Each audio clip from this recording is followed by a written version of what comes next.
Napakadumi na. Palitan na yan ng filter. Ano ba tawag doon sa puting ipinapalit? Cartridge. Cartridge.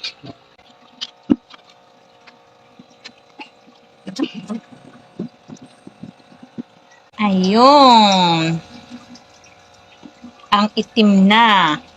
Ganyan, karaming dumi ang nasasala sa tubig. Kailangan nag-filter para hindi na ko-consume or naiinom na sasama sa pagkain yung mga dumi. Bago palitan, syempre, kailangan linisin.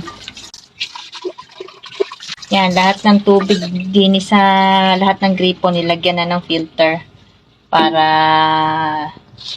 safe. Okay, kuskus, sabunin ng todo.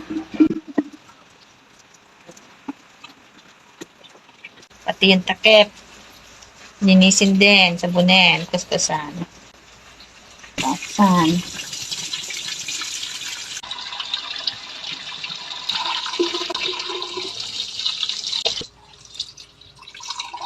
Ang final banlaw ay yung alkaline water pa. Ito muna isang pinalitan kasi sobrang dumi na. Kung napapansin nyo yung ito, yung nakalagay doon, medyo nagsisimula ng mag-iba kulay. Pero dapat puting-puti yan.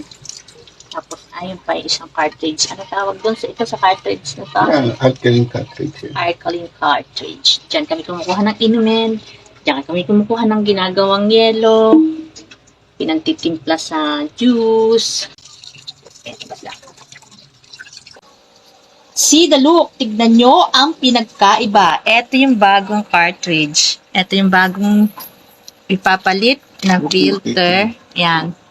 To bago, puting-puti. Ito na yung papalitan. 'Di ba? Sobrang iba ng kulay. Magkaiba na. After 4 months, papalitan na. Natanggalan balot. Ayan, ilalagay na ang cartridge sa cartridge housing. Ibalik ng maigi.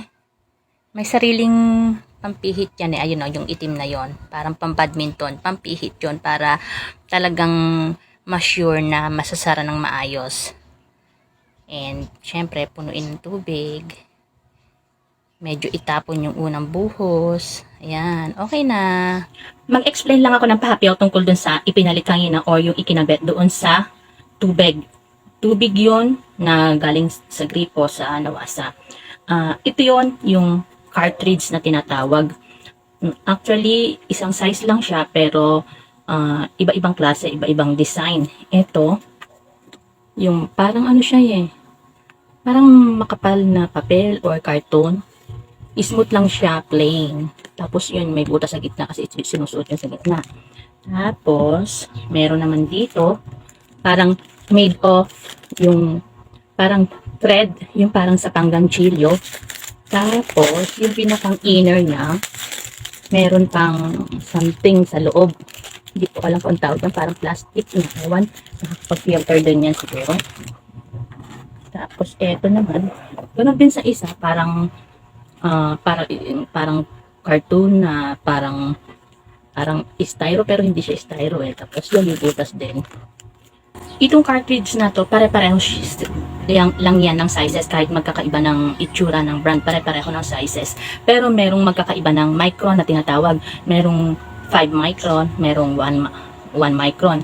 Yung ito, mga 1 micron to kasi mas nafi-filter, mas nasasala yung mga bacteria and mga residue sa tubig.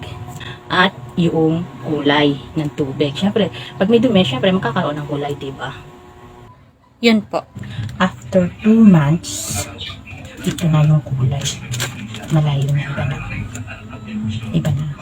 Maputim na siya.